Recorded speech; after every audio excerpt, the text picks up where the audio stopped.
खबरें जो हमें सीधा जोड़ती हैं आपसे, जिनका आपकी जिंदगी पर होता है सीधा असर। खबर का मतलब है एक भरोसा, और आपका भरोसा है हमारी जिम्मेदारी। ATL टीवी, भरोसा अलवर का।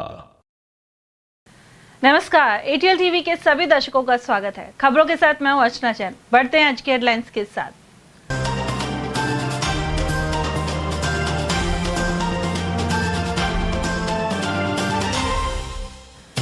लगातार चोरियों के बीच शातिरों ने 3 दुकानों को बनाया निशाना। शिवाजी पार्क थाना क्षेत्र में हजारों की नकदी और दवाएं की पार। उधार के विवाद में फायरिंग कर किया गंभीर घायल। नौगावा के पाटा गांव की है घटना। कांग्रेस ने शहर में चलाया वोट चोर गद्दी छोड़ अभियान। भवानी तोप पर आमजन के करवाए हस्ताक्षर। और 200 किलो दूषित पनीर और 50 किलो मिल्क पाउडर करवाया नष्ट। खाद्य विभाग ने लक्ष्मणगढ़ क्षेत्र में की कार्रवाई। और अब खबरों को हम जानेंगे विस्तार से। अलवर के शिवाजी पार्क थाना क्षेत्र के तिजारा पुलिया रोड पर सोमवार देर रात चोरों ने 3 दुकानों को निशाना बनाया। इनमें 2 मेडिकल स्टोर और 1 किराना दुकान है। शातिर 2 मेडिकल स्टोर से 10 से 12 हजार रुपए की दवाएं ले गए, लेकिन उनसे किराने की दुकान का ताला नहीं टूटा। सीसीटीवी में चोर नजर आ रहे हैं। उधर मेडिकल स्टोर संचालक किशोर ने बताया कि मंगलवार सुबह पास के दुकानदार ने फोन कर शटर टूटी होने की जानकारी दी थी। मौके पर आकर देखा तो सामान बिखरा हुआ मिला। चोर गले से करीब 6,000 रुपए और हजारों रुपए की दवाएं भी ले गए। वहीं रिद्धि सिद्धि मेडिकल स्टोर संचालक संजय ने बताया कि उनके पिता सुबह दुकान खोलने आए तो शटर उखड़ी मिली और चोर यहां से भी गले से 5,000 रुपए ले गए। फर्म का नाम श्री सिद्धि विनायक फार्मा है। कल रात को यहाँ पे चोरी हुई है तकरीबन 1:30 बजे के आसपास। अच्छा। तो गले में कुछ खुले पैसे रखते हैं जो 5,000 पड़ रखे रहते हैं, वो ले गए हैं। बाकी और अभी देख रहे हैं, ऐसा कुछ है नहीं। अच्छा, ये शटर तोड़िए क्या? शटर तोड़िए साइड से सरिया लगा के, ताला उनसे खुला नहीं। अच्छा, आगा भी तोड़ा है। किसने सूचना दी भाई शटर टूटी पड़ी है? सुबह जब हम आए, पिताजी आते हैं सुबह दुकान खोलते हैं 8 सवा 8। जब वो आए उन्होंने देखा, उसके बाद उन्होंने मुझे इन्फॉर्म किया। उसके बाद हम आए। अंदर क्या क्या गायब सामान है? मेन तो जो पेमेंट पड़ा था 5-6 हजार रुपये वो ले गए, और कुछ ऐसा कुछ गए नहीं। यहाँ मैं आया तो सुबह चोरी हो गई थी। मुझे सुबह सूचना मिली कि आपके दुकान में चोरी हो चुकी है। अच्छा, किसने सूचना दी? मुझे बगल वाले टेंट वाले ने सूचना दी थी कि आपकी दुकान में कोई काम वाम तो नहीं चल रहा, कोई देखो जो शटर टूटी पड़ी है और जल्दी आ जाओ। बक्का है, जब देखा मैं शटर टूटी पड़ी है, चोरी हो चुकी। जब तक शटर काट रखी थी क्या? नहीं, उखाड़ रखी थी साइड में, लोग हैंडल खोल के और खींच रखी थी शटर बाहर। अच्छा, क्या क्या चोरी हो गया? इनमें ज़्यादा कुछ तो नहीं, मेडिसिन तो गई है थोड़ी बहुत, और कैश था जो चिल्लर जो होते 10 के 20 के नोट, वो लगभग यहाँ से चले गए कम से कम 5 से 6 हज़ार रुपये। अच्छा, वो ले गए और कैश गए। बाकी वो सामान वामान तो इतना नहीं गया, सामान थोड़ा बहुत गया कि इतना नहीं गया। गौरतलब है कि अलवर शहर में लगभग आए दिन चोर घर या दुकानों पर हाथ साफ कर रहे हैं। ऐसे में गश्त सहित अन्य व्यवस्थाओं में सुधार की जरूरत बनी हुई है। जिले के नौगावा थाना अंतर्गत पाटा गांव में गत रात्रि उधार के विवाद में रास्ते में हमला कर ग्रामीण को गंभीर रूप से जख्मी कर दिया। उस पर पहले फायरिंग हुई और फिर लाठियां बरसाई गई। जानकारी के अनुसार हाकम दीन देर रात अपने घर की ओर लौट रहे थे। इसी दौरान रास्ते में गोलू सिंह और उसके भाई ने उन पर अचानक हमला कर दिया। पहले आरोपियों ने गाली गलौज की और फिर देसी कट्टे से गोली चला दी। गोली के छर्रे लगने से हाकम दीन गंभीर रूप से घायल हो गए। इसके बाद एक अन्य भाई ने लाठी डंडों से उन पर हमला किया। आरोप है कि हाकम दीन के पुत्र साहिल का गोलू और उसके भाइयों से उधार और वसूली को लेकर विवाद चल रहा था। इसी रंजिश के चलते एक कदम उठाया गया। घायल को सामान्य चिकित्सालय में भर्ती करवाया गया है। उधर मौके पर पहुंची पुलिस ने देसी कट्टा बरामद कर आरोपियों की तलाश शुरू कर दी है। मैं आ रहा था, मिस्त्री को बुला के ला रहा था अपने खेत की तरफ से, तो वो गली में छुप के खड़ा था।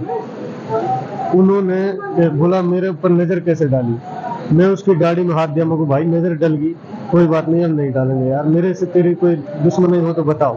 वो सरदार ने दूसरे ने बोला, एक गुजर का लड़का था भैया, उन्होंने बोला यार इसकी कोई गलती नहीं है। उन्होंने सब ड्रिंक कर रखे थे। ड्रिंक करने के बाद में उसने तुरंत मतलब फायर करा। किससे? मेरे ऊपर। किस चीज से? कट्टा से। वो कट्टा किसके पास था? उन्हीं के पास था सर, उसने टांग रखा था इधर। क्या नाम उसका? एक का नाम तो गोलू, बड़े का नाम हो रहा है, क्या नाम है सर मैं पता करता हूँ फोन पे। तुम्हारे क्या पुरानी रंजिश थी क्या? हाँ सर, पिछले साल की थी। किससे? ये गोलू से दोनों भाई थे वो। अच्छा। जी सर, दुकान के कोई पैसे तुम्हारे थे। बेटे से थी रंजिश? जी सर, किस बात को लेकर? ये उधार के पैसे मांगने के ऊपर दुकान के मांगे तो उन्होंने बोला तेरी दादागिरी नहीं देते तो नहीं देते, बस इतनी बड़ी बात थी। वो फिर दो आदमी ने गांव के ने वो पैसे भी दिला दिया और हाथ भी मिलवा दिया था, कोई बात नहीं। तुम्हारे फायर से हुआ है घायल? जी सर, और लाठी दी छर्रे उन्होंने। लगे तुम्हारे? हाँ, छर्रे भी लगे, लाठी भी लगी सर। अच्छा। तो रिपोर्ट दर्ज करा दी? जी सर। कांग्रेस ने वोट चोर गद्दी छोड़ हस्ताक्षर अभियान की शुरुआत मंगलवार को अलवर के भवानी तोप से की। इस दौरान कांग्रेस कमेटी के जिलाध्यक्ष योगेश मिश्रा के नेतृत्व में लोगों ने हस्ताक्षर किए। कांग्रेस नेताओं ने आरोप लगाया कि देश भर में लोकतंत्र को कमजोर करने वाली वोट चोरी की घटनाएं लगातार सामने आ रही हैं, लेकिन भाजपा इन मामलों को स्वीकारने के बजाय टाल रही है। मिश्रा ने कहा कि राहुल गांधी ऐसे मामलों को उजागर कर रहे हैं। उन्होंने कहा कि यह अभियान सिर्फ अलवर ही नहीं बल्कि पूरे देश में चलाया जा रहा है। उधर अभय सैनी ने कहा कि यह लड़ाई जनता के अधिकार और संविधान की रक्षा की है। वहीं इस मौके पर एआईसीसी पर्यवेक्षक के शास्त्री, प्रदेश कांग्रेस कमेटी के सचिव ब्रजेंद्र महलावत, शहर कांग्रेस कमेटी के अध्यक्ष जेडी आर्यन आदि भी मौजूद रहे। वक्ताओं ने यह भी कहा कि हरियाणा में भाजपा ने वोट चोरी से चुनाव जीता था। इसके चलते कई विधानसभा क्षेत्र में कोर्ट के माध्यम से दोबारा गिनती होगी और इसमें कांग्रेस के प्रत्याशी विजयी रहेंगे। देखिए, मैं धन्यवाद दूंगा हमारे इस एरिया के मंडल अध्यक्ष भाई मुकेश शर्मा जी, हमारे दोनों ब्लॉक अध्यक्ष भाई जेडी आर्यन और प्रीतम मेहंदी रत्ना जी, हमारे इस मंडल की प्रभारी बहन जीत कौर जी और लिली यादव जी कि इन लोगों के अथक प्रयास से आज यहाँ पर भवानी तोप चौराहे पर वोट चोर गद्दी छोड़ हस्ताक्षर अभियान चलाया जा रहा है। जिस तरीके से हमारे नेता राहुल गांधी जी इस मामले को लेकर के गंभीर हैं, जिस तरीके से उन्होंने भारतीय जनता पार्टी की चुनाव आयोग की चोरी पकड़ी है, जिस तरीके से चुनाव आयोग भारतीय जनता पार्टी का एजेंट बनकर काम कर रहा है, उसको रोकने के लिए प्रमाणों सहित उन्होंने 7 अगस्त को कर्नाटक के माधोपुरम में प्रेस कॉन्फ्रेंस करी थी। इनकी चोरी पकड़ी गई है। आम जनता में एक मैसेज है कि नरेंद्र मोदी सरकार 2024 का चुनाव वोट चोरी करके जीती है और उसी के पूरा देश ये चाहता है कि चोरी करके जीते हैं, इसलिए उनको गद्दी छोड़ देनी चाहिए। तो वोट चोर गद्दी छोड़ हमारा अभियान चल रहा है और अलवर राजस्थान में सबसे ज़्यादा साइन अलवर जिले से, अलवर जिले की जनता करके और इस प्रदेश कांग्रेस कमेटी और एआईसीसी को भेज रही है। देखिए, पूरे अलवर विधानसभा क्षेत्र में हमारे एआईसीसी के कोऑर्डिनेटर श्री के शास्त्री जी के नेतृत्व में और जिला अध्यक्ष जी के नेतृत्व में ये अभियान पूरे जोरों पर चलाया जा रहा है। वैसे तो पूरे देश में चल रहा है, लेकिन पर्टिकुलर अलवर विधानसभा में वोट चोरी की संभावना और वोट चोरी की हमने अब तक जो वोट चोरी का पकड़ा है उस हिसाब से बहुत ज़रूरी था ये अभियान और इसके अच्छे परिणाम मिल रहे हैं। अलवर शहर विधानसभा के अंदर काफ़ी बड़ी संख्या के अंदर वोटों की चोरी पकड़ी जा रही है और जिससे पूरे लोकसभा का चुनाव परिणाम में परिवर्तन आया, जिसकी वजह से हिंदुस्तान के अंदर कम से कम 25 विधान लोकसभाओं के अंदर इन लोगों ने वोट चोरी करके जीता। और ये जो सरकार है ये चोरी से बनाई हुई सरकार है। राहुल गांधी का ये अभियान घर घर गांव-गांव पहुंच रहा है और संविधान बचाने की जो लड़ाई राहुल गांधी ने शुरू की है वो वोट चोरी के अभियान से और मजबूत हुई है, क्योंकि संविधान की रक्षा वोट के अधिकार से ही होती है और ये वोट चोरी करके ही सरकार बना रहे हैं। इसलिए संविधान को बचाने का अभियान और जनता के अधिकार की रक्षा के लिए कांग्रेस सड़कों पे है और जनता का इस पुरजोर समर्थन मिल रहा है। अलवर के भवानी तोप चौराहे पर वोट चोर गद्दी छोड़ हस्ताक्षर अभियान चल रहा है। आम जनता इस अभियान में जिस तरीके से शामिल हो रही है, आकर के अपने से उत्साहित होकर के हस्ताक्षर अभियान में वो हस्ताक्षर कर रहे हैं, शामिल हो रहे हैं और साथ साथ कई लोग कांग्रेस पार्टी ज्वाइन कर रहे हैं। उससे ये पता चलता है कि कांग्रेस पार्टी और हमारे नेता आदरणीय राहुल गांधी जी ने प्रमाण के साथ जो वोट चोरी उजागर की है, उससे लोगों के दिमाग में भारतीय जनता पार्टी को लेकर के जो भ्रम था वो दूर हो चुका है और हर आम आदमी को ये भरोसा हो चुका है कि 2024 में नरेंद्र मोदी जी वोट चोरी करके प्रधानमंत्री बने हैं और भारतीय जनता पार्टी इतनी बुरी तरीके से बौखला गई है कि 2 दिन पहले केरल के भारतीय जनता पार्टी के एक प्रवक्ता ने राहुल गांधी जी की छाती में गोली मारने तक की धमकी दे दी। इससे भारतीय जनता पार्टी की बौखलाहट का अंदाज़ा लगाया जा सकता है, जिस तरीके से वो इस हद को पार कर रहे हैं। एक व्यक्ति एक वोट, ये संवैधानिक अधिकार है हर व्यक्ति का, और राहुल जी केवल इस अधिकार को सुरक्षित रखने के लिए, एक व्यक्ति के एक वोट के अधिकार को, उसको चोरी न हो इसके रोकने के लिए काम कर रहे हैं। और भारतीय जनता पार्टी इससे बौखलाई हुई है, इसी वजह से वो इस तरीके की बौखलाहट दिखा रही है। तो जिस तरह से हरियाणा में सरकार बनी, वहाँ कई विधायकों के जो खिलाफ कांग्रेस के प्रत्याशी कोर्ट में गए, जैसे उचाना सीट पे वीरेंद्र सिंह गए, एक जो वहाँ के प्रदेश अध्यक्ष थे पलवल सीट के उदय भान सिंह, वो भी गए। ऐसे 16 सीटों पर वहाँ हरियाणा में बहुत कम मार्जिन से जीते, और लोकसभा में भी 50 सीटों पर बहुत कम मार्जिन से जीते। वहाँ हेरा फेरी हुई है, ऐसा कांग्रेस पार्टी कह रही है। आपको लगता है कि इनकी राज्य सरकारें और केंद्र सरकारें जो सत्ता में आई हैं या सरकार बनाई है, वो बन गई चोरी के वोट से बनी है? आपने सीईसी ज्ञानेश कुमार को सुना? अगर आप उसके वीडियो को एक बार सुनेंगे और देश का कोई भी व्यक्ति उनके वीडियो को सुनेगा, बाइट को, तो ये लगेगा कि ये ज्ञानेश कुमार सीईसी नहीं बोल रहे हैं, ज्ञानेश कुमार भाजपा के प्रवक्ता बोल रहे हैं। और वहीं भाजपा नेताओं के अनुसार कांग्रेस सिर्फ भ्रम फैला रही है, जबकि केंद्र सरकार लगातार जनहित में काम कर रही है। पार्टी नेता मूलचंद डीगवाल के अनुसार जीएसटी घटाना इसका उदाहरण है। इससे कई वस्तुओं के दाम कम हुए हैं। प्रधानमंत्री नरेंद्र मोदी ने देश की जनता को दीपावली का उपहार दिया है। इसके अलावा प्रधानमंत्री मोदी कर्मचारियों के लिए भी 8वें वेतन आयोग का गठन करेंगे। उन्होंने कहा कि मोदी सरकार सबके साथ, सबके विकास और सबके विश्वास के लिए काम करती है। वहीं प्रधानमंत्री 1947 तक भारत को गरीबी मुक्त करने और विकसित देश बनाने की दिशा में काम कर रहे हैं। प्रधानमंत्री नरेंद्र मोदी ने जिस तरह से जीएसटी कम की है, पहले 28% थी, 18 और 5% 2 स्लैब रखे हैं। जनता में काफ़ी चीज़ें सस्ती हुई हैं, जनता पसंद कर रही है। पार्टी के जिले के उपाध्यक्ष क्या कहना चाहेंगे, क्या प्रतिक्रिया? देखिए, हमारे देश के प्रधानमंत्री माननीय श्री नरेंद्र मोदी जी और हमारी पार्टी का ये विजन रहा है सदा से कि लोगों को राहत दी जाए, और हमारा नारा भी है सबका साथ सबका विकास। लेकिन जिस तरह से हमारी पार्टी का शीर्ष नेतृत्व और माननीय प्रधानमंत्री जी जिस तरह के गरीबों के हित के लिए, आम जनता के हित के लिए काम कर रहे हैं, उसी कड़ी में अभी बहुत बड़ा तोहफा आम जन को और गरीब को, और एक मैं ये कहूँगा जो गरीब और मध्यम वर्गीय परिवार है उसको जिस तरह की राहत माननीय प्रधानमंत्री जी देने की कोशिश की है, उससे पूरे देश में खुशी की लहर है। और हमारी पार्टी इस बात में विश्वास करती है, और हमारे प्रधानमंत्री जी का सपना है कि भाई गरीब आदमी और मध्यम वर्गीय परिवार को जब तक राहत नहीं मिलेगी तब तक देश विकसित नहीं होगा। और इसी कड़ी में प्रधानमंत्री जी और हमारी पार्टी का जो नारा था सबका साथ सबका विकास, और इसके साथ अब एक और है सबका विश्वास। हम लोग सबका विश्वास में काम करने वाले लोग ही हमारी पार्टी। तो जिस तरह से प्रधानमंत्री जी ने कहा है कि आने वाले समय में इसमें और सुधार किया जाएगा और राहत दी जाएगी, आपको लगता है दीपावली का बहुत अच्छा उपहार जनता को देश के प्रधानमंत्री नरेंद्र मोदी जी ने दिया है? देखिए पत्रकार महोदय, जन जन की आशा जुड़ी हुई है पार्टी से, और हमारे लोग, भारत के लोग चाहते हैं कि भारतीय जनता पार्टी ऐसी पार्टी है जो सभी समाज को, सभी वर्ग को साथ लेकर चलने वाली पार्टी है, और समय समय पे बहुत से काम जनहित के पार्टी हमारी लगातार करते रही है। सैकड़ों से ज़्यादा योजनाएं गरीब परिवारों के लिए इस पार्टी ने चलाई हुई हैं, और आगे भी यही रहेगा कि हमारी पार्टी लोगों को राष्ट्र हित सर्वोपरि रखते हुए गरीब हित में जो काम है हमारी पार्टी करती है। सर, कर्मचारियों के लिए जिस तरह से 8वां वेतन आयोग लागू करने की, उस पर कमीशन बनाने की तैयारी कर रही है, आपको लगता है कि सरकार कर्मचारियों के भी साथ है और उनके हित में भी फैसले ले रही है? माननीय प्रधानमंत्री जी का ये सपन है कि सारे लोग, चाहे वो कर्मचारी हैं, चाहे गरीब हैं, चाहे मध्यम वर्ग के परिवार के, सबको साथ लेके सबका विकास करना हमारा ध्येय है।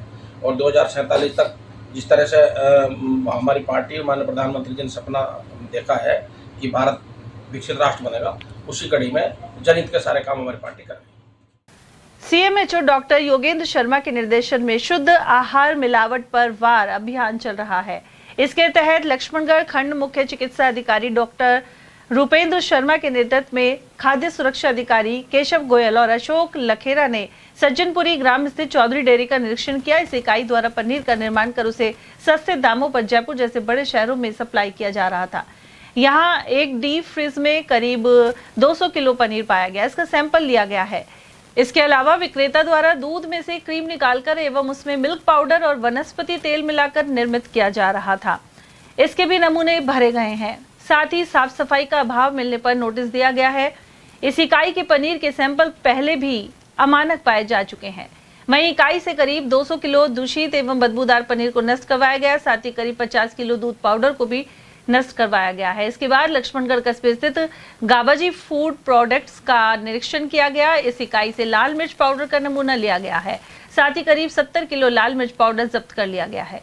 वहीं इस क्षेत्र के सभी खाद्य विक्रेताओं को अपने फूड लाइसेंस दुकान पर लगा कर रखने और खाद्य सामग्री को साफ सफाई से बेचने की हिदायत दी गई। अश्विन शुक्ल शारदीय नवरात्रों में 1 अक्टूबर को महानवमी मनेगी। इस दिन घरों में नवमी की ज्योत देखकर कन्याओं को भोजन करवाया जाएगा। इस स्कीम 10 निवासी पंडित यक्ता शर्मा के अनुसार इसके साथ नवरात्रों का समापन भी हो जाएगा।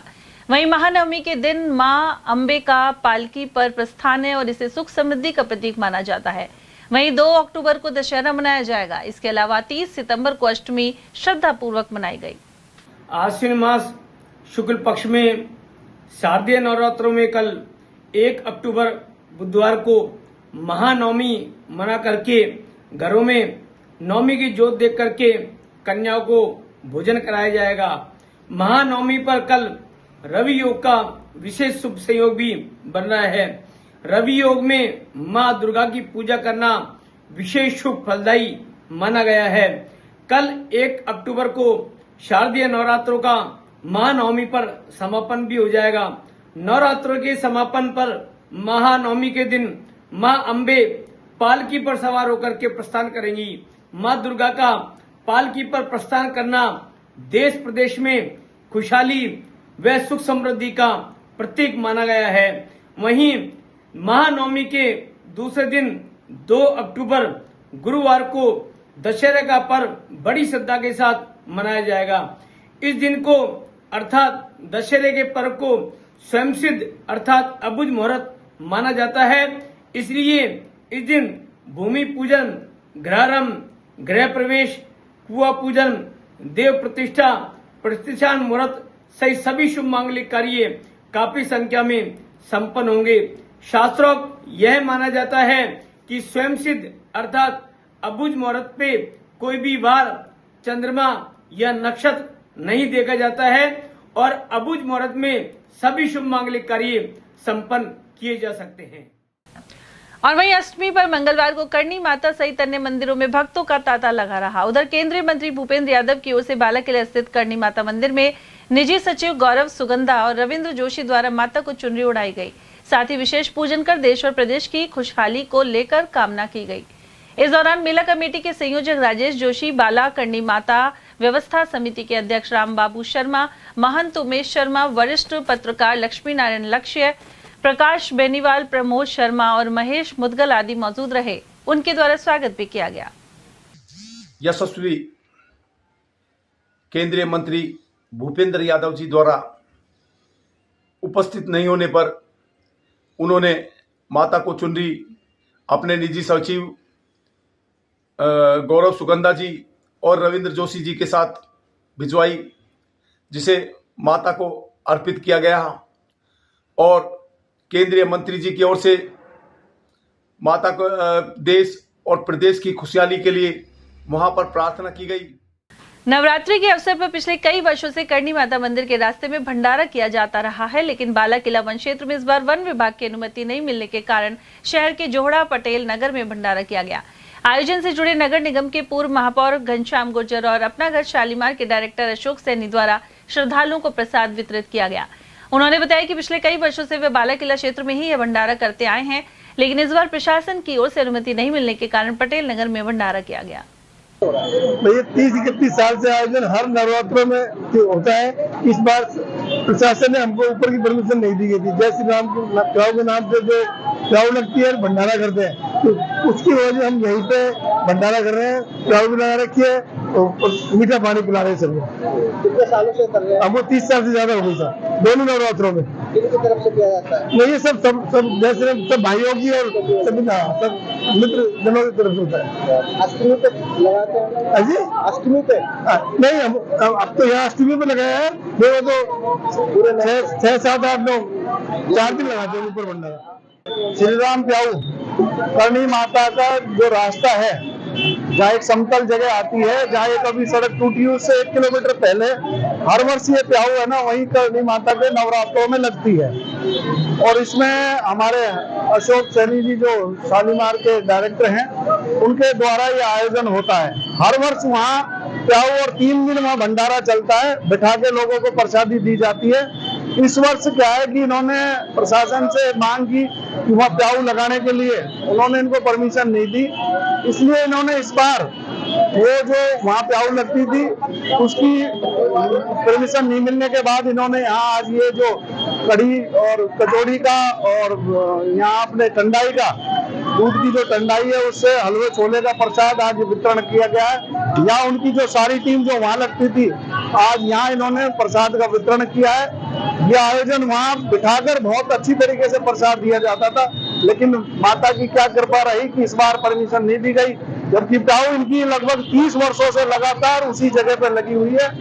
और मैं तो कहता हूँ कि ये आयोजन जो धार्मिक आयोजन है, उन लोगों में परमिशन मिलनी चाहिए और ऐसे आयोजन होते रहने। वहीं इस मौके पर बड़ी संख्या में भक्तों ने प्रसाद ग्रहण किया। पुरुषार्थी समिति द्वारा दशहरा दहन का भव्य आयोजन किया जाएगा। इसमें केंद्रीय मंत्री भूपेंद्र यादव, वन मंत्री संजय शर्मा और नेता प्रतिपक्ष टीकाराम जूली बतौर अतिथि शामिल रहेंगे। साथ ही जिला कलेक्टर आर्तिका शुक्ला एवं एसपी सुधीर चौधरी मौजूद रहेंगे। समिति ने एक निजी होटल में प्रेस कॉन्फ्रेंस आयोजित कर कार्यक्रम की जानकारी दी। उन्होंने बताया कि 1 अक्टूबर को रावण, मेघनाथ और कुंभकर्ण के विशालकाय पुतलों को दशहरा मैदान में स्थापित कर दिया जाएगा। समिति अध्यक्ष ने कहा है कि दशहरा सिर्फ रावण दहन का पर्व नहीं है, बल्कि अच्छाई की बुराई पर विजय का प्रतीक है। ऐसे आयोजनों से सामाजिक एकता और सांस्कृतिक धरोहर को नई ऊर्जा मिलती है। वहीं कार्यक्रम में बच्चों और महिलाओं के लिए भी विशेष प्रबंध किए गए हैं। साथ ही सुरक्षा व्यवस्था को लेकर प्रशासनिक अधिकारियों के साथ बैठक हो चुकी है। समिति जिला अध्यक्ष कुलदीप कालरा के अनुसार 60 फुट के रावण का दहन होगा। इससे पहले शोभा यात्रा अशोका टॉकीज पुरुषार्थी धर्मशाला से आरंभ होकर शहर के मुख्य बाजारों से होते हुए दशहरा मैदान में शाम 6 बजे पहुंचेगी। पुरुषार्थी समाज 1948 से रावण का पुतला दहन कार्यक्रम करता आ रहा है। रावण दहन से पहले गाजियाबाद की टीम द्वारा रंगीन आतिशबाजी भी की जाएगी। कार्यक्रम संयोजक राकेश अरोड़ा ने भी जानकारी दी। इस बार दशहरा बहुत ही आकर्षक होने जा रहा है, क्योंकि इस बार आतिशबाजी गाजियाबाद से आए हुए कलाकार रंगीन आतिशबाजी करेंगे। शोभा यात्रा हमारी 1 बजे पुरुषार्थी धर्मशाला विवेकानंद चौक से चलती है। हम ढोल नगाड़ों के साथ सारी फैमिली गुलाबी पगड़ी पहन के वहाँ से शुरू करते हैं और 6:15 बजे हम दशहरा मैदान पहुँचते हैं। और इस बार सभी से मेरी अपील है, समाज के बंधुओं से, शहर वासियों से और जिले वासियों से, कि सभी वहाँ पर अपने बच्चों के साथ पहुंचकर दशहरे का आनंद लें। आतिशबाजी जो लाजवाब होने वाली है, अपने बच्चों को लाकर वहाँ दिखाएं। धन्यवाद। उधर दशहरा मैदान पर रामायण पाठ शुभारंभ के साथ पूजन हुआ। यहाँ मौजूद व्यवस्थापक राकेश छाबड़ा ने बताया कि सभी व्यवस्थाएं 1 अक्टूबर तक पूरी कर ली जाएंगी। साथ ही 2 अक्टूबर को शाम 6 बजे रावण दहन होगा। आज सुबह 10 बजे से यहाँ पे दशहरा ग्राउंड पर रामायण का पाठ रखा जा चुका है और अभी पाठ चल रहा है। और बाकी उसके अलावा रावण और अपने मेघनाथ और कुंभकर्ण के पुतले तैयार किए जा रहे हैं, उनको अंतिम रूप दिया जा रहा है। ठीक है। और इसके अलावा कल सुबह 10 साढ़े 10 बजे जो आज पाठ रखा गया उसका भोग डल जाएगा। उसके बाद प्रसाद वितरण होगा और परसों 2 तारीख को दशहरा पे दोपहर को 1:30 बजे पुरुषार्थी धर्मशाला विवेकानंद चौक से रथ यात्रा निकलेगी, तो यहाँ पे करीबन 6 बजे पहुँचेगी। और कल शाम को 2 तारीख शाम को यहाँ पर 6:30 बजे धूमधाम से रावण दहन का प्रोग्राम होगा। सर, पुतले पूरी तरह कब तक तैयार हो जाएंगे? और जो ये आप ग्राउंड पर जो ये बैरिकेड्स लगा रहे हैं, लाइटिंग की व्यवस्था कर रही है, संपूर्ण काम बैरिकेटिंग का काम भी चल रहा है। ये आज शाम तक कंप्लीट हो जाएगा और रावण और मेघनाद और कुंभकर्ण के पुतले कल दोपहर तक बिल्कुल उनको अंतिम रूप दे दिया जाएगा, तैयार हो जाएगा। संयुक्त निदेशक कृषि विस्तार कार्यालय की ओर से पिनान निवासी जुबेर खान के विरुद्ध राजगढ़ थाने में रिपोर्ट करवाई गई है। उर्वरक नियंत्रण आदेश एवं आवश्यक वस्तु अधिनियम की धारा के उल्लंघन में यह मुकदमा दर्ज कराया गया है। संयुक्त निदेशक पीसी मीणा ने बताया कि जुबेर खान पर पिकअप गाड़ी में डीएपी ब्रांड का बेचान करने का आरोप है। वहीं निरीक्षण में डीएपी नकली भी पाया गया था। इसी प्रकार पथरोड़ा में पिकअप एक ट्रैक्टर से टकरा गई। इसमें डीएपी उर्वरक को देखकर स्थानीय लोगों ने कृषि विभाग को सूचना दी थी। इसके बाद कृषि विभाग ने रैनी पुलिस को सूचना देकर पिकअप वाहन से डीएपी के 18 बैग जब्त किए। वाहन मालिक ड्राइवर के विरुद्ध मुकदमा दर्ज किया गया है। वहीं कृषि अधिकारियों ने किसानों से अनाधिकृत बेचान करने वालों से डीएपी की खरीद नहीं करने की अपील की है। किशनगढ़ के खानपुर मेवान गांव में 11,000 केवी विद्युत लाइन की चपेट में आकर 10 वर्षीय बालक गंभीर रूप से झुलस गया।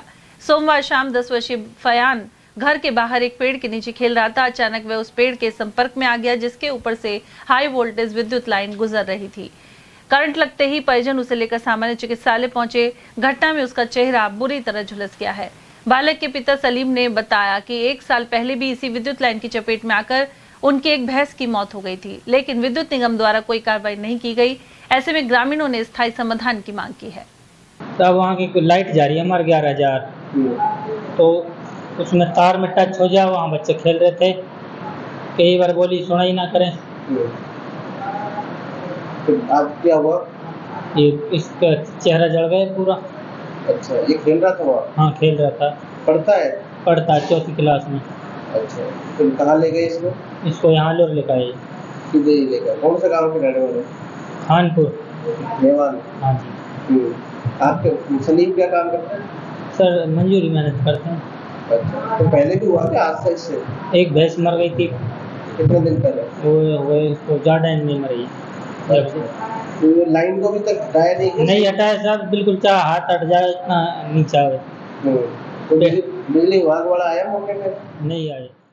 केडलगंज व्यापार संचालन समिति के चुनाव में एक बार फिर से सत्य विजय गुप्ता विजयी हुए हैं। उन्होंने कहा कि वे उम्मीदों पर खरा उतरेंगे और मंडी में विकास कार्य करवाए जाएंगे। मौजूदा कार्यकाल में भी मंडी की समस्याओं का समाधान किया गया था।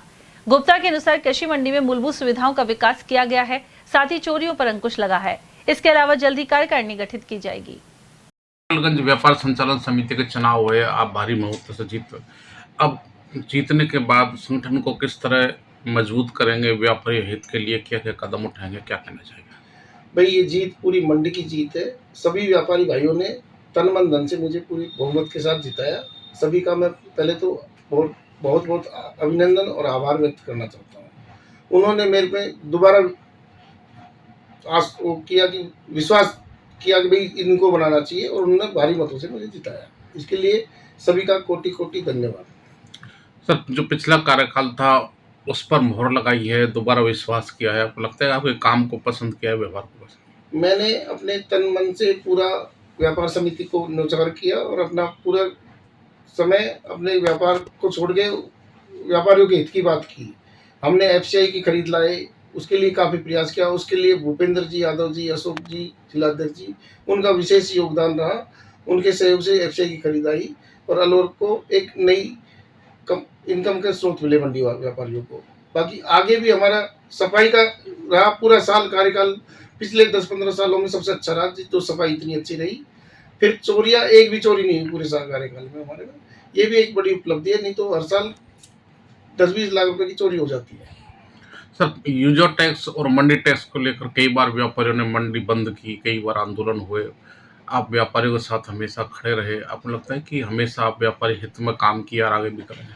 हम अभी भी व्यापारी के हित में काम कर रहे हैं, आगे भी करेंगे। और यूजर टैक्स और मंडी टैक्स का क्या है कि पूरे राजस्थान का मामला होता है, उसमें हमारी एक अकेली मंडी से कुछ नहीं होता है। इसके लिए हमारे राजस्थान खाद्य पदार्थ संघ के अध्यक्ष श्री बाबूलाल जी और हमारे राजस्थान खाद्य पदार्थ संघ के कार्यकारी अध्यक्ष श्री सुरेश जी जलालपुरिया काफ़ी काम कर रहे हैं। उम्मीद है वो अच्छा कुछ कार्य करेंगे और इस पर डिस्कस करेंगे। और वहीं अलवर कृषि उपज मंडी में रोजाना बाजरे की 4 से 5 हजार बोरियों की आवक हो रही है। हल्की क्वालिटी के दाम 2100 एवं बढ़िया गुणवत्ता के बाजरे के भाव 2300 से 2400 रुपए प्रति क्विंटल चल रहे हैं। वहीं सरकार ने समर्थन मूल्य पर सरकारी खरीद शुरू नहीं की है। इसके कारण किसानों को सस्ते में बाजरा बेचना पड़ रहा है। व्यापारी नेता सत्य विजय गुप्ता के अनुसार किसानों के हित को देखते हुए सरकारी खरीद शुरू की जानी चाहिए। मंडी में करीब बाजरे की आवक 5-6 हजार कट्टे के लगभग आवक आ रही है और बाजरा इसमें कैटल फीड का भी आ रहा है, खाने वाला भी आ रहा है। नीचे में 2150 से 2175 बिक रहा है और ऊपर में 2450 से 2500 तक बाजरा बिक रहा है। जैसी क्वालिटी उसका भाव वैसा है, अच्छी आवक है। सर इसकी डिमांड कहाँ पर है, कहाँ ये खपत हो रहा है? कैटल फीड की तो जा रही है, हरियाणा और पंजाब जा रहा है और खाने वाला बाजरा पश्चिमी राजस्थान भी जा रहा है और गुजरात भी जा रहा है। पश्चिमी राजस्थान में मीडियम क्वालिटी का माल जाता है जो 2200, 2250, 2300 बिक रहा है और ऊपर का जो 2400 से 2500 के बीच में बिक रहा है वो गुजरात जा रहा है। हरियाणा में क्या काम आ रहा है सर? हरियाणा में मुर्गी फार्म है, उनमें जा रहा है। सर ये फैक्ट्रियों में भी जा रहा है कि? अभी फैक्ट्रियों की कोई डिमांड नहीं है, अभी सिर्फ मुर्गी दानों की डिमांड है। किसान को इस भाव में आपको लगता है कि बच रहा है? हमारे यहाँ गवर्नमेंट किसानों को MSP पे खरीद चालू नहीं की है अभी। हरियाणा में भी जो खरीद थी वो इस बार नहीं की गई है। उन्होंने भावांतर योजना लागू कर दी गई है जिससे क्या पूरा माल बाजार में आ गया है और बाजार टूटे हुए हैं बाजार, तो इससे किसानों को नुकसान है। हम राजस्थान सरकार से अपील करेंगे कि राजस्थान में गेहूं बाजरा MSP खरीदा जाए जो इन्होंने आज तक कभी खरीदा नहीं। अलवर के महावर ऑडिटोरियम में भरत मुनि थिएटर फेस्टिवल के तहत युद्ध की विभीषिका को दर्शाते नाटक उत्तर कामायनी का मंचन हुआ। आशा फाउंडेशन ट्रस्ट एवं संस्कृति मंत्रालय द्वारा 3 दिवसीय आयोजन किया गया था। वहीं दलीप वैरागी द्वारा लिखित इस नाटक का निर्देशन डॉक्टर देशराज मीणा ने किया। ट्रस्ट के अध्यक्ष आशा गुप्ता ने बताया कि नाटक को अपने खूबसूरत अभिनय से हितेश जैमन ने जीवंत बनाया। उत्तर कामायनी नाटक के लेखक, निर्देशक और अभिनेता अलवर के ही रहने वाले हैं। इसका कथानक तीसरे विश्व युद्ध की कल्पना पर आधारित है। परमाणु विस्फोट से उत्पन्न हुए प्रभाव को देशराज मीणा ने सेट पर बाखूबी उकेरा। वहीं अलवर के नवोदित कलाकार निखिल शर्मा ने पार्श्व संगीत और ध्वनि प्रभावों से विध्वंस के वातावरण को प्रभावी बना दिया। रंग संस्कार थिएटर ग्रुप द्वारा पूर्व में उत्तर कामायनी का मंचन राजस्थान, हरियाणा, पंजाब और हिमाचल प्रदेश के विभिन्न स्थानों पर किया जा चुका है। भारतीय कम्युनिस्ट पार्टी ने नशीले पदार्थों की बिक्री पर चिंता जताते हुए रोक की मांग की है। पदाधिकारियों के अनुसार मुख्य रूप से शराब, गांजा, अफीम एवं स्मैक आदि के नशे से युवाओं पर विपरीत प्रभाव पड़ रहा है। इसके अलावा गेस्ट हाउस और स्पा सेंटर्स पर बढ़ रहे अनैतिक कार्यों में युवा पीढ़ी फंस रही है। जिला सचिव तेजपाल सैनी के अनुसार इस मुद्दे पर SP को ज्ञापन सौंपा गया। इसके अलावा UIT द्वारा कृषि उपज मंडी पर निजी बस स्टैंड बनाया हुआ है। इसके बाद भी एरोड्रम रोड, पुल के नीचे फुले सर्किल, काली मोरी फाटक, फतेहजंग गुंबद से लेकर कृषि उपज मंडी तक निजी बसें संचालित हो रही हैं। इससे शहर के यातायात पर विपरीत प्रभाव पड़ रहा है। पार्टी द्वारा शहर कोतवाली के क्षतिग्रस्त भवन के निर्माण, 30 की पुलिस चौकी का पूरी तरह से उपयोग कराने आदि सुझाव भी दिए गए हैं। वहीं प्रतिनिधि मंडल में जिला सचिव सैनी के अलावा राजकुमार बख्शी भी उपस्थित रहे। आज जो हमने ज्ञापन दिया है पुलिस अधीक्षक महोदय को दिया, ज्ञापन का जो प्रोग्राम था आज हमारा, पुलिस अधीक्षक महोदय को ज्ञापन दिया है। उनकी पहली जो कटसे के नाते हमारी मुलाकात भी हुई और उसमें जो मुलाकात के दौरान जो हमने ज्ञापन दिया है उसमें जो मादक पदार्थों का जो सेवन बढ़ रहा है, नशे की जो आदत बढ़ रही है, स्मैक है, गांजा है, शराब है, इन सब का जो अवैध काम चल रहा है उस पर एक अंकुश लगाने की बात हमने कही है कि इस पर अंकुश लगाया जाना चाहिए जिससे कि समाज की स्थिति को दुरुस्त किया जा सके। दूसरा, हमने जो गेस्ट हाउस वगैरह में स्पा सेंटर्स वगैरह है जिनमें वैसे वृद्धि हो रही है अनैतिक रूप से, कंपनी बाग में भी जिस तरह की जो महिलाएं, आवारा महिलाएं घूमती हैं जो लोगों को फंसा करके अपना धंधा कर रही है, उस संबंध में भी हमने इसमें लिखा है कि इस प्रकार की कार्रवाई पर लगातार कार्रवाई की जानी चाहिए जिससे इस प्रकार के अवैध धंधे को रोका जा सके।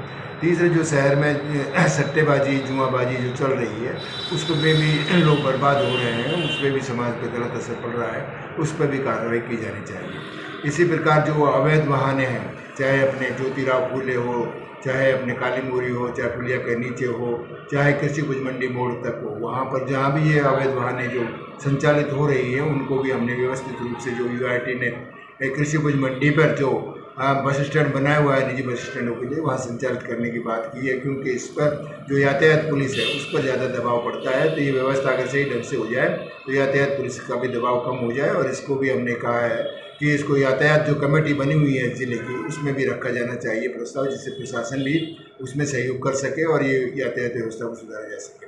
इसी प्रकार जैसे हमारी जो कोतवाली है, कोतवाली में भी आधा जो पोर्शन है वो तो बना हुआ है, परंतु आधा पोर्शन बिल्कुल क्षतिग्रस्त हो गया है, जिसमें कि कभी भी कोई भी दुर्घटना हो सकती है, उसको भी पूरा बनाने की बात की है। 30 की में भी एक पुलिस चौकी बनी हुई है, उसका भी पूरा उपयोग नहीं किया जा रहा है, उसका उपयोग किया जाना चाहिए। इसी प्रकार पुलिया के नीचे भी पुलिस चौकी है जो कि कोतवाली के अंडर में आती है, वो पूरी तरह क्षतिग्रस्त हो गई है, उसमें गंदगी के ढेर लगे हुए हैं, उसके हालात बहुत गंभीर बने हुए हैं, उसको भी हटाया जाए या उसको व्यवस्थित रूप से चालू किया जाए।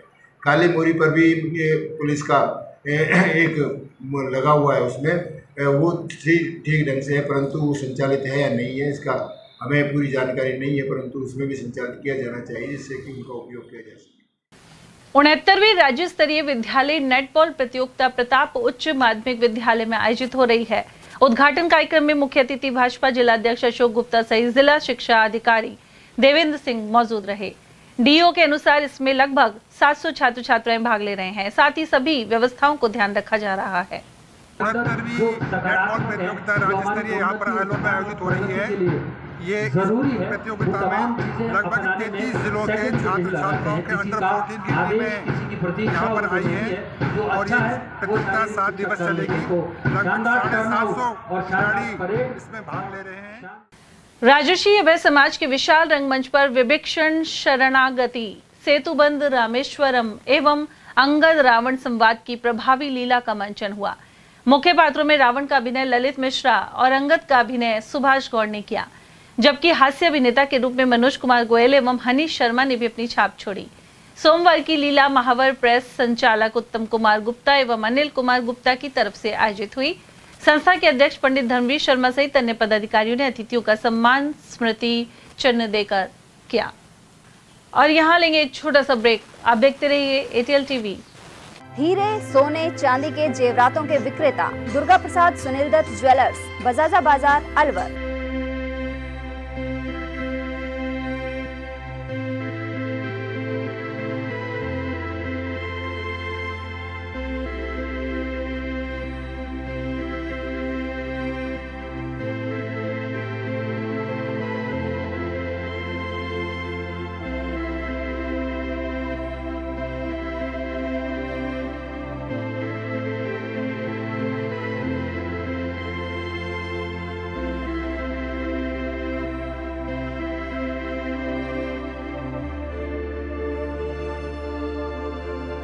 हीरे, सोने, चांदी के जेवरातों के विक्रेता दुर्गा प्रसाद सुनील दत्त ज्वेलर्स, बजाजा बाजार, अलवर।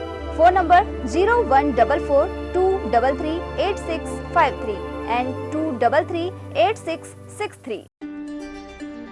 फर्नीचर का 32 साल पुराना जाना माना नाम Rahul decor.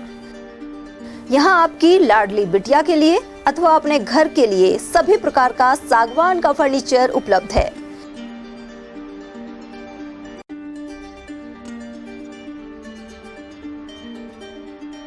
Double bed, dressing table, sofa set, सागवान एवं कपड़े वाले तथा सेंटर टेबल, भट्टी कलर, स्टील अलमारी, ब्रांडेड एवं सॉफ्टी फोम के गद्दे आपकी नाप तोल से बनाए जाते हैं।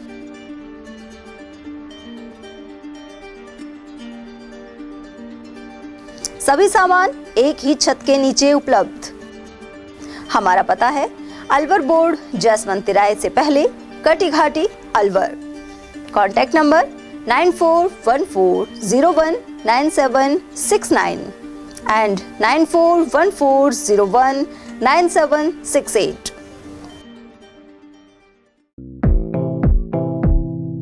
Doctor Shroff charity eye hospital Alwar द्वारा दी जाने वाली सुविधाएं जैसे RGHS, ESHS, TPA।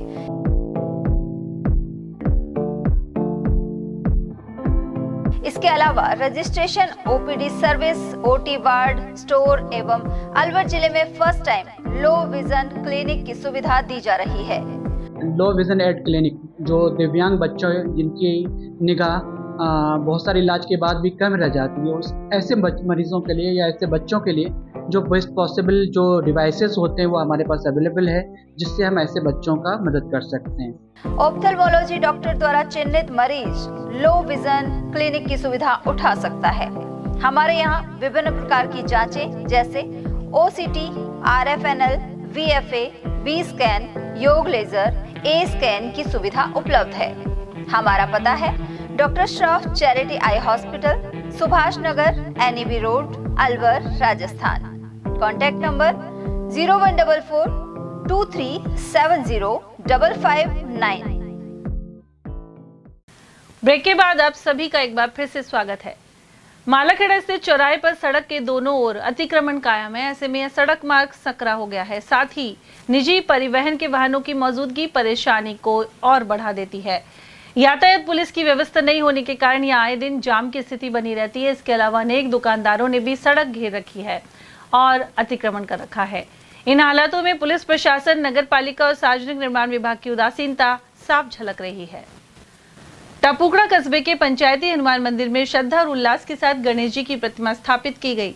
मंदिर पुजारी दुलीचंद खेड़ापति ने बताया कि मंदिर में पूर्व में स्थापित मूर्ति खंडित हो गई थी। वहीं अब भक्तों के सहयोग से नई प्रतिमा की स्थापना वैदिक मंत्रोच्चार के मध्य संपन्न हुई। वहीं धार्मिक अनुष्ठान के दौरान हवन, यज्ञ, आरती एवं प्रसाद वितरण किया गया। इस अवसर पर समाज सेवी टीटू गर्ग, अवधेश ठाकुर, रिंकू गर्ग, घनश्याम गुप्ता, महावीर पवार और यश चौधरी सहित अनेक गणमान्य नागरिक भी मौजूद रहे। चंद शर्मा उप भालू खेड़ापति, पंचायती मंदिर महेंद्र। ये मूर्ति गणेश जी की सिद्धि विनायक मंदिर से लाई गई है, वहीं से प्राण प्रतिष्ठा कराई है। एक छोटी सी गणेश जी की मूर्ति थी, बहुत प्राचीन, वो खंडित हो गई थी।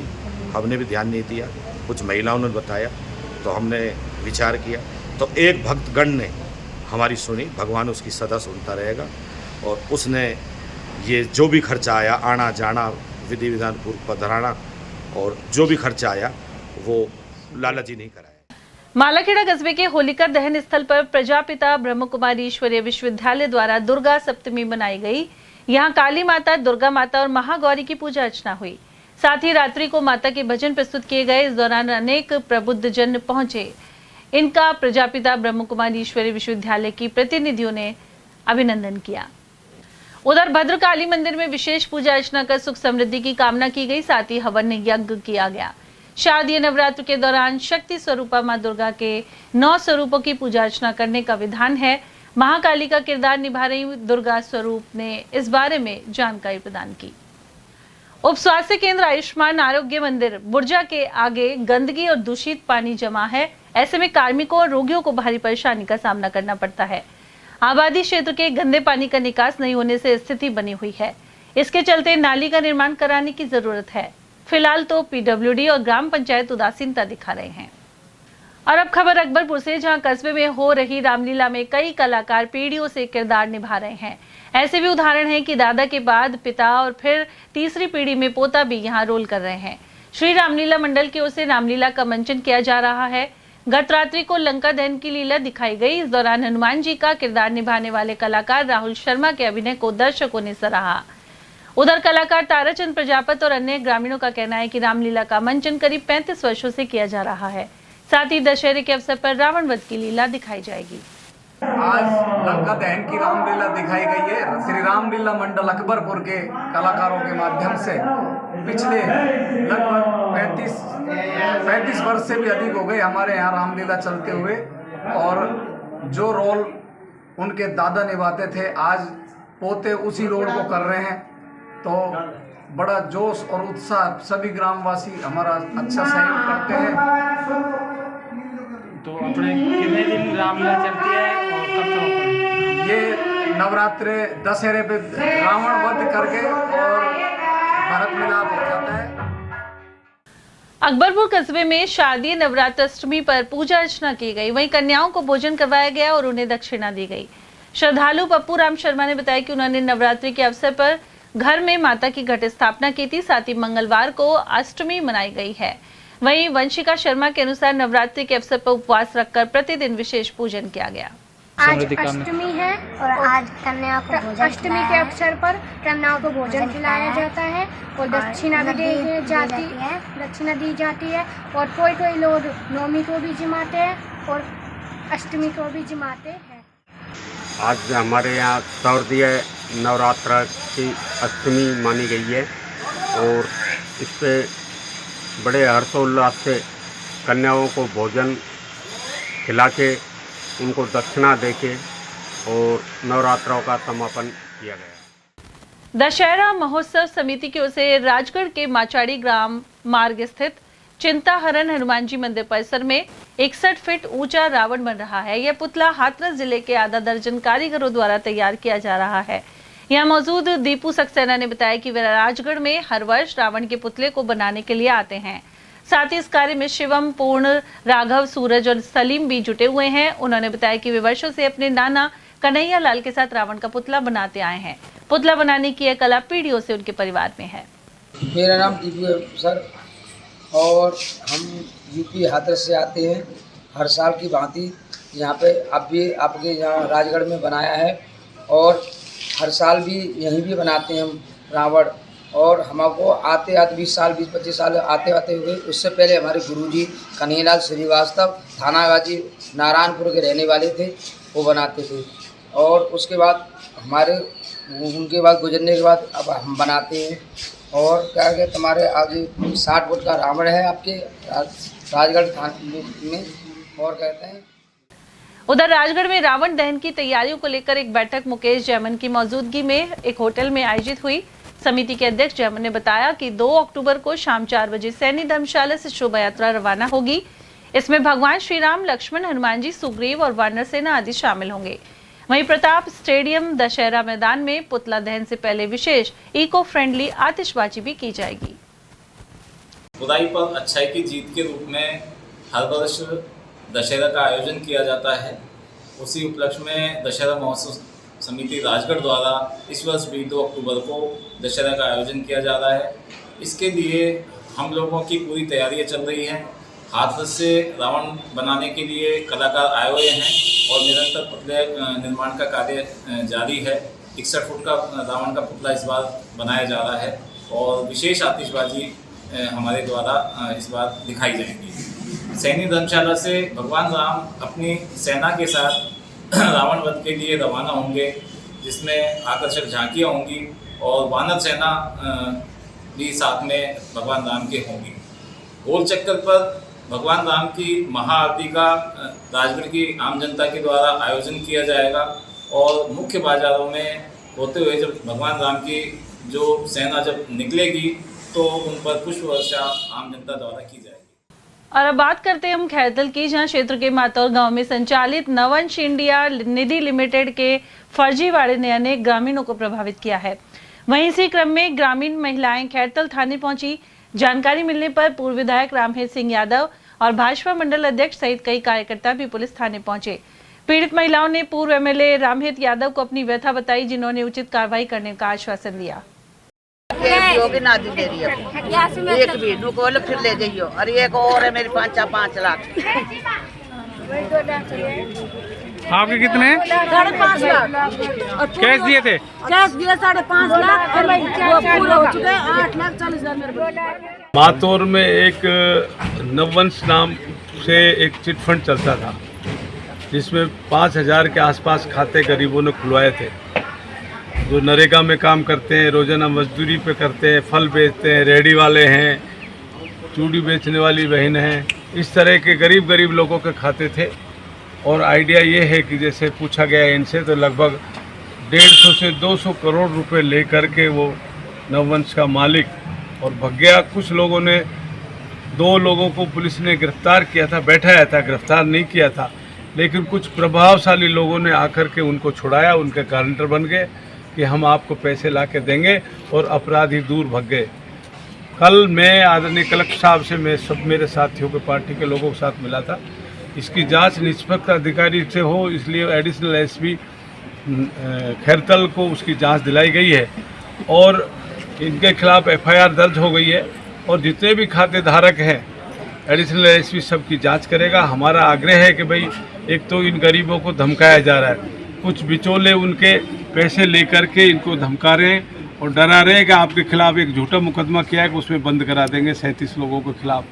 हमने कलेक्टर से कहा है कि ये 37 लोगों के खिलाफ षड्यंत्र पूर्वक झूठा मुकदमा दर्ज किया है इस पर कोई कार्रवाई नहीं करे, इसमें FIR लगाए और जो अपराधी छूटे नहीं, अपराधियों ने जो ये जनता के, गरीब जनता के पैसे इकट्ठे करके जो प्रॉपर्टी, मकान, ज़मीन जायदाद यहाँ किए, इन्वेस्टिगेशन में उसका पता करे, उसको अटैच करे, उस प्रॉपर्टी को बेचकर इन गरीबों का पेमेंट करे। खैरतल में मंगलवार को नवरात्रों के भंडारों का दौर चला। यहाँ रेलवे फाटक शनिदेव मंदिर पर देवी मां के भंडारे का आयोजन किया गया। इस दौरान भोग लगाने के बाद कन्या भोज संपन्न हुआ, साथ ही आम भंडारे का आयोजन किया गया। इस दौरान लोको शर्मा, दिलीप तीर्थानी, बबलू और राजू तीर्थानी आदि श्रद्धालु मौजूद रहे। साथ ही बजाज शोरूम के पास भी भंडारे का आयोजन किया गया। उधर आनंद नगर कॉलोनी सीताराम मंदिर में माता का जागरण किया गया। इस दौरान कलाकारों ने प्रस्तुतियां दी। वहीं मंगलवार को यहां प्रसाद वितरण किया गया। किशनगढ़ बासगंज रोड स्थित गुलाब देवी धर्मशाला में कांग्रेस की बैठक का आयोजन किया गया। ब्लॉक कांग्रेस कमेटी के अध्यक्ष संदीप पाटिल ने बताया कि इस दौरान वोट चोरी के विरुद्ध चलाए जा रहे हस्ताक्षर अभियान की समीक्षा हुई। वहीं जिला मुख्यालय बचाव संघर्ष समिति को समर्थन देने के लिए 4 अक्टूबर को प्रस्तावित सभा पर भी चर्चा हुई। इस दौरान जिला अध्यक्ष योगेश मिश्रा, समन्वयक देव कसाना और विधानसभा प्रभारी गफूर खान ने अपने विचार रखे। साथ ही कई प्रमुख पदाधिकारी भी मौजूद रहे। भिवाड़ी मैन्युफैक्चरर्स एसोसिएशन की 43वीं वार्षिक आम सभा अध्यक्ष जसवीर सिंह की अध्यक्षता में संपन्न हुई। इस अवसर पर नए अध्यक्ष ने सदस्यों के सहयोग और मार्गदर्शन के लिए आभार व्यक्त किया। मानद सचिव GL स्वामी ने वार्षिक रिपोर्ट और आय व्यय विवरण आदि प्रस्तुत किया। वहीं विशिष्ट अतिथि के रूप में वन मंत्री संजय शर्मा और तेजारा विधायक महंत बालकनाथ योगी उपस्थित रहे। चुनाव अधिकारी अनिल अग्रवाल ने नवनिर्वाचित पदाधिकारियों को शपथ दिलाई। इसमें जसवीर सिंह को अध्यक्ष, GL स्वामी को मानद सचिव, योगेश जैन को कार्यकारी पद और नरेश कुमार गोयल को कोषाध्यक्ष के रूप में जिम्मेदारी सौंपी गई है। और आदरणीय श्रद्धेय महंत बालकनाथ जी दोनों तरफ संकल्पित है कि आने वाले समय में भिवाड़ी, क्योंकि देश के अंदर अपना इसका नाम है, औद्योगिक इकाई के कारण आने वाले समय में जो पानी जल प्रभाव की समस्या है उससे भी निजात मिलेगी। और आने वाले समय में क्योंकि उद्योगपति वो कड़ी है जो देश की अर्थव्यवस्था को चलाने में महत्वपूर्ण भूमिका अदा करती है। आप लोग अपना तन मन धन न्यौछावर करके अपने उद्योग को स्थापित करते हैं, रोजगार देते हैं, भले स्थानीय को नहीं देते हो लेकिन बाहर के लोगों को देते हो, लेकिन रोजगार जरूर देते हो। कला है सारे खुर्द है वहाँ डालेंगे। इन दोनों में से किसी एक स्थान पर उस पानी को डालेंगे और रास्ते के अंदर वो पानी के हमने 10-12 कनेक्शन दिए हैं, जिसमें इंडस्ट्री को पानी देना हो या कोई वन क्षेत्र की भूमि को पानी देना हो या कहीं और आवश्यकता उस पानी की जो ट्रीटेड वाटर होगा जिसको देना हो, तो उसको हम वहाँ से लाइन बिछाकर उस पानी को औद्योगिक इकाइयों को दे सकते हैं। और जो लास्ट में जो बचेगा पानी हम उस पानी को वहाँ ले जाकर डालेंगे तो वहाँ के किसानों को वो पानी काम आएगा। ये सारी व्यवस्थाएं हो चुकी हैं, बस उनको अभी धरातल पे उतारना बाकी है। तेजारा के रामलीला मैदान में आयोजित रामलीला मंचन में तेजारा विधायक महंत बालकनाथ योगी पहुंचे। उन्होंने मुख्य अतिथि के रूप में संबोधन दिया। साथ ही कहा कि रामलीला मंचन का सही मायने में अर्थ राम के आदर्शों को अपने जीवन में उतारना है। उधर रामलीला कमेटी अध्यक्ष मंगतूराम सैनी, संचालक इंदर सिंह दहिया और महावीर प्रसाद द्वारा विधायक का सम्मान किया गया। वहीं विधायक ने रामायण वाचक टेकचंद शर्मा को शॉल ओढ़ाकर सम्मानित किया। इस अवसर पर भाजपा मंडल अध्यक्ष कपिल गुप्ता, महंत जस्सू महाराज, बने सिंह बिदूड़ी, कोट कासिम पालिका अध्यक्ष ओम प्रकाश सैनी, श्री श्याम मंदिर अध्यक्ष अभय सिंह यादव, संजय अग्रवाल और पूर्व पार्षद मुकेश सैनी अतिथि रहे। सर्वप्रथम भगवान श्री राम की आरती की गई। इसके बाद लक्ष्मण शक्ति प्रसंग का मंचन हुआ। उधर मंच संचालन उग्रसेन सैनी ने किया। और अब खबर भिवाड़ी से, जहां पुलिस अधीक्षक प्रशांत किरण द्वारा व्यापार मंडल के साथ बैठक की गई। इसमें व्यापार मंडल के अध्यक्ष सहित विभिन्न व्यापारी उपस्थित रहे। इस दौरान दशहरा, धनतेरस और दीपावली आदि के मद्देनजर सुरक्षा व्यवस्था, भीड़ प्रबंधन एवं सतर्कता उपायों पर चर्चा की गई। साथ ही व्यापारियों से भी सहयोग एवं सतर्कता बरतने के लिए कहा गया। और चलते चलते एक बार फिर से नजर डालेंगे मैच की हेडलाइंस पर।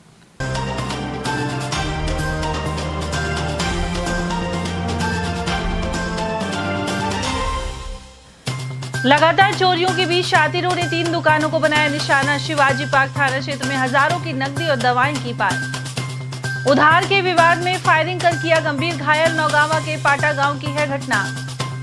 कांग्रेस ने शहर में चलाया वोट चोर गद्दी छोड़ अभियान। भवानी तोप पर आमजन के करवाए हस्ताक्षर।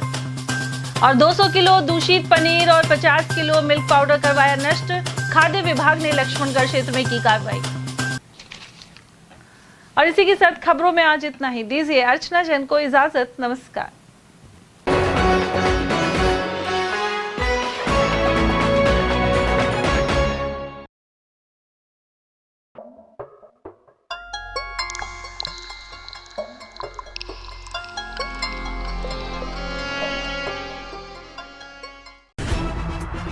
खबरें जो हमें सीधा जोड़ती हैं आपसे, जिनका आपकी जिंदगी पर होता है सीधा असर। खबर का मतलब है एक भरोसा, और आपका भरोसा है हमारी जिम्मेदारी। ATL TV, भरोसा अलवर का।